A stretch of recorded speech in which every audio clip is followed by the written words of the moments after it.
Good evening बच्चों।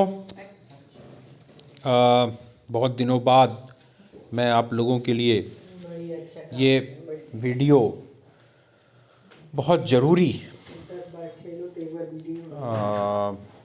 लाना चाहता था। बच्चों, चैप्टर का जो नाम है वो आपको आपकी स्क्रीन पे दिखाई दे रहा है, print culture and the modern world. बच्चों, ये इस बार बोर्ड एग्ज़ाम में ये चैप्टर आ रहा है, क्लास 10th हिस्ट्री, और बड़ा इंटरेस्टिंग चैप्टर है। 2-3 साल से ये चैप्टर नहीं आ रहा था और जो स्थिति थी, जो सिचुएशन थी, जो कंडीशंस थी बच्चों, वो भी फेवरेबल नहीं थी। कोविड-19 वाला जो ड्यूरेशन था। चलो, इस बार बोर्ड में मज़ा आएगा। सारी सिलेबस आएगा, पूरे चैप्टर्स आएंगे और ये चैप्टर भी आएगा बच्चों। बड़ा इंटरेस्टिंग चैप्टर है, इसको हम लोग लाइन बाय लाइन डिस्कस करते हैं। Print culture and the modern world. बच्चों, इस चैप्टर में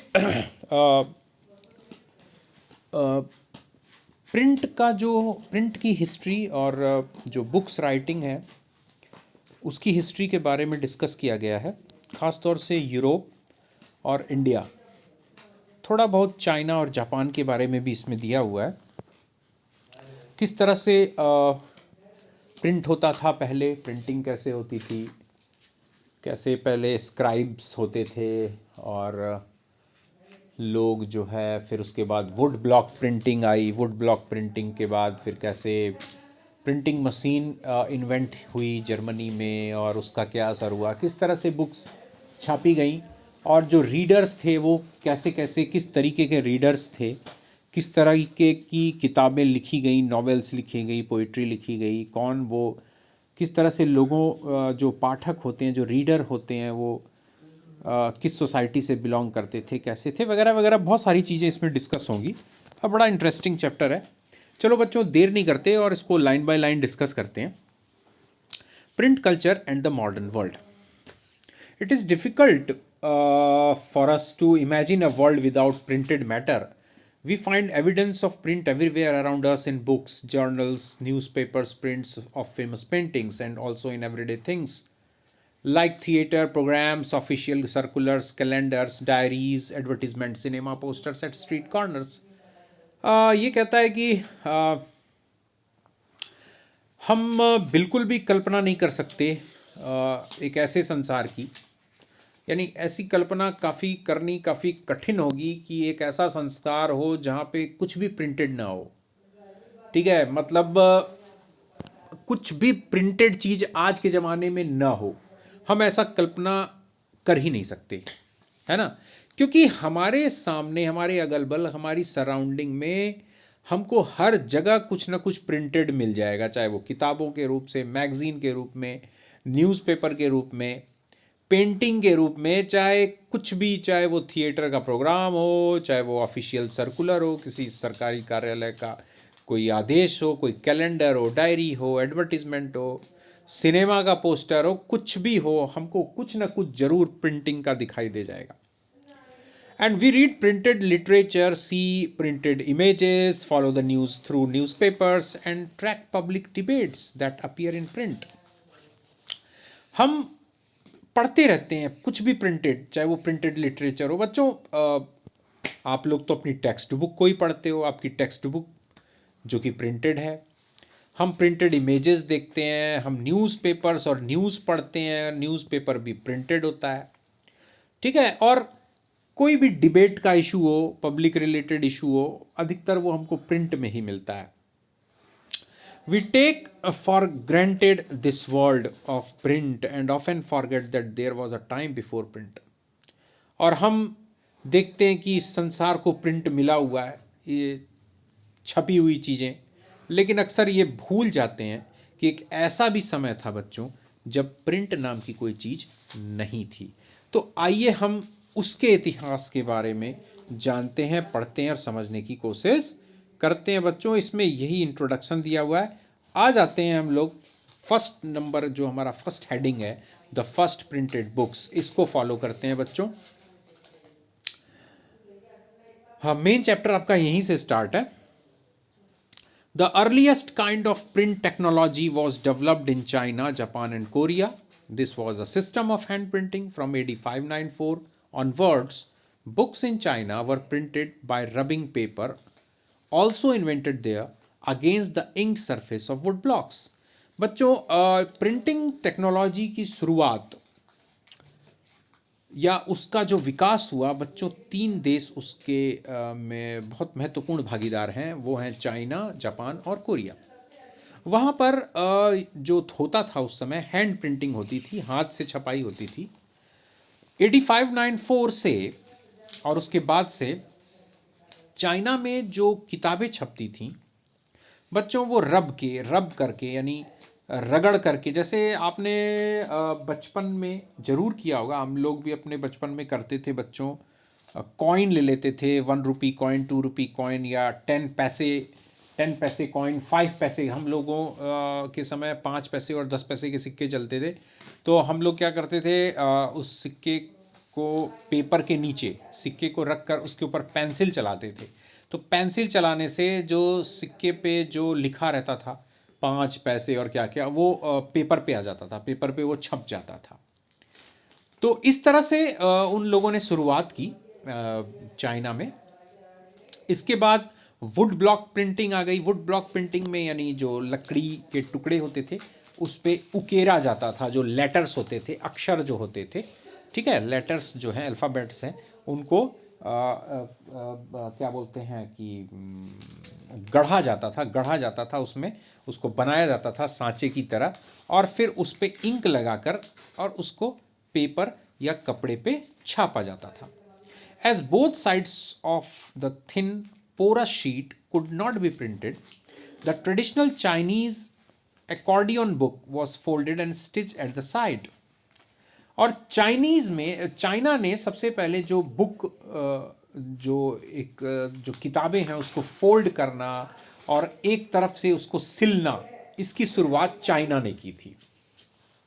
बच्चों, आप जब पढ़ोगे, आप इंग्लिश लिटरेचर वगैरह पढ़ोगे तो आगे की क्लासेस में, तो आप देखोगे कि आपको वहाँ पे एक दो वर्ड मिलेंगे, जैसे फोलियो, आपको फोलियो मिलेगा। तो फोलियो मतलब एक तरह की किताब होती थी जिसकी एक पर्टिकुलर साइज होती थी, है ना, उसकी इतने बाई इतने, यानी इतनी लंबी और इतने इंच की लंबी, इतने इंच की चौड़ी, इस तरह से किताबें होती थी। तो फोलियो नाम था उसका, ठीक है। मतलब जो किताबें जो होती थी उनकी साइज वगैरह भी बाकायदा साइज के अनुसार उसका नाम लिया जाता था।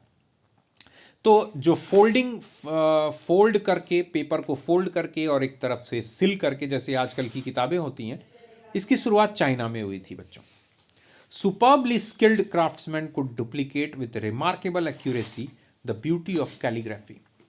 और जो कारीगर होते थे बहुत ही बेहतरीन हुनरमंद होते थे, ठीक है, और वो उसकी डुप्लीकेट बनाते थे बहुत ही एक्यूरेसी के साथ, और ये होती थी कैलीग्राफी बच्चों।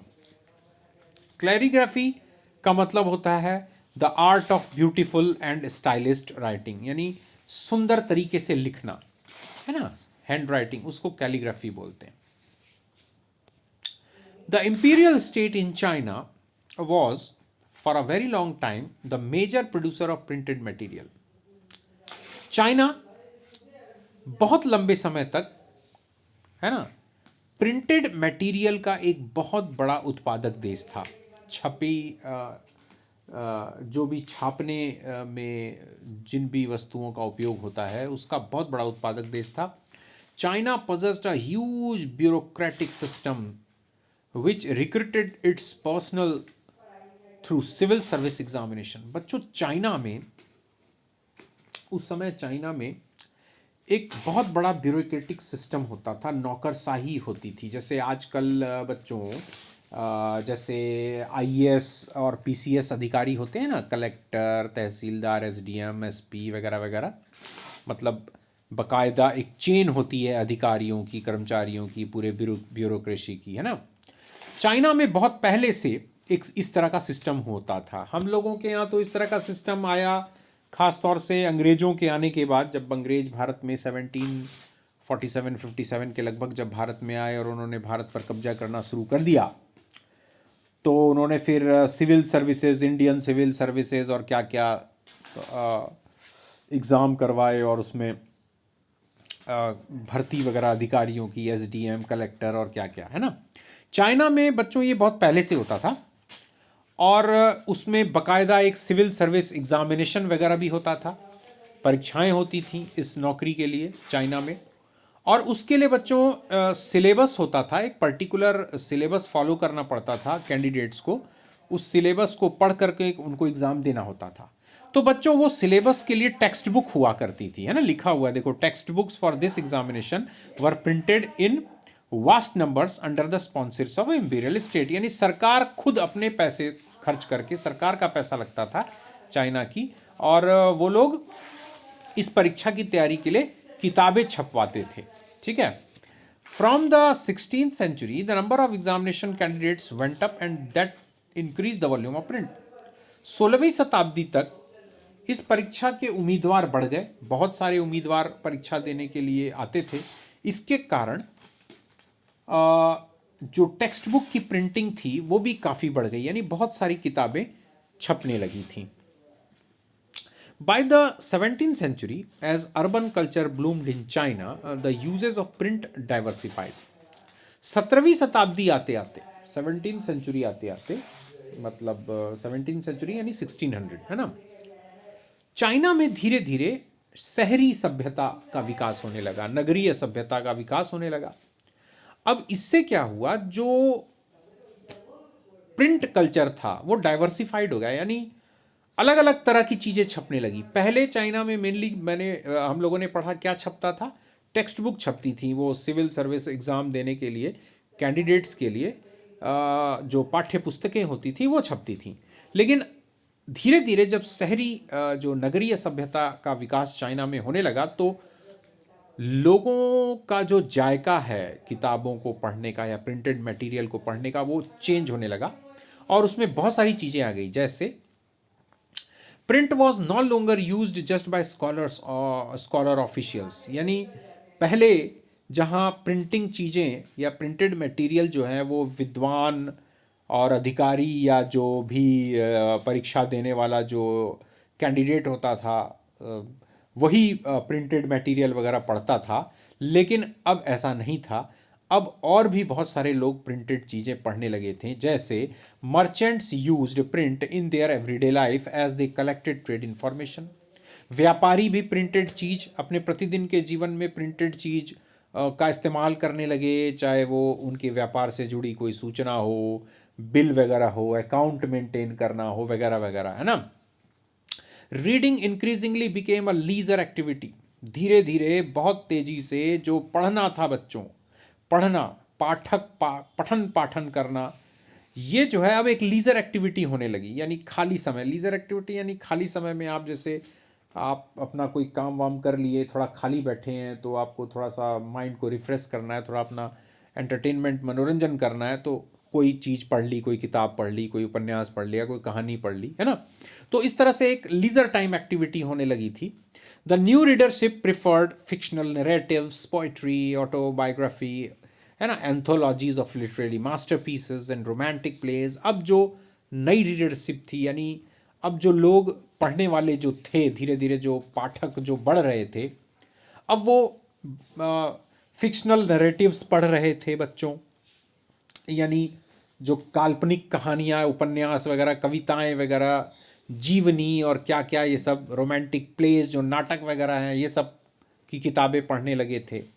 Rich women began to read and many women began publishing their poetry and plays. जो अमीर घर की महिलाएं थीं, उन्होंने जो पढ़ी लिखी थी, उन्होंने पढ़ना शुरू कर दिया। बहुत सारी जो महिलाएं थीं बड़े घरों की, अच्छे घरों की, उन्होंने यहाँ तक कि कविताएं और नाटक लिखने भी शुरू कर दिए और लिखने के साथ साथ उसको प्रकाशित भी करवाना शुरू कर दिया। Wives of scholar officials published their works and courtesans wrote about their lives. जो बड़े बड़े अधिकारी और विद्वान होते थे, उनकी जो पत्नियां होती थीं, उन्होंने अपने कार्यों को छपवाना शुरू कर दिया। मतलब जो भी वो कविताएं, नाटक वगैरह, उपन्यास वगैरह जो भी लिखती थी, उसको उन्होंने छपवाना शुरू कर दिया। दरबारियों ने जो दरबारी होते थे राजा के, उन्होंने भी अपने जीवन के बारे में या अपने राजा रानी या उनके परिवार के बारे में लिखना शुरू कर दिया और उसको छपवाना शुरू कर दिया। This new reading culture was accompanied by a new technology. Western printing techniques and mechanical presses were imported in the late 19th century as Western powers established their outpost in China. अब ये जो reading culture था, ये जो पठन पाठन की जो संस्कृति थी, अब इसमें नई टेक्नोलॉजी आ गई, नई तकनीक आ गई। जो पश्चिमी तरीका था यूरोप के देशों में, जो टेक्निक थी प्रिंटिंग टेक्निक यानी छापने की जो तकनीक थी, और जो उनके मैकेनिकल प्रेस थे जहाँ पर छापा जाता था, वो 19th सेंचुरी के बाद वाले वर्षों में चाइना में आए।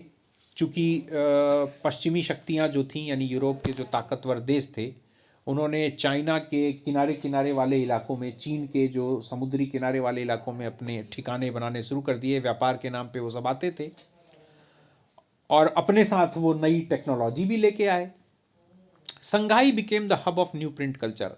और चीन का जो संघाई शहर है, बहुत बड़ा शहर है, वो एक न्यू प्रिंट कल्चर, नए प्रिंट जो छापने की जो संस्कृति है, उसका एक पूरा हब बन गया, एक बहुत बड़ा मतलब एक सेंटर, एक केंद्र बन गया।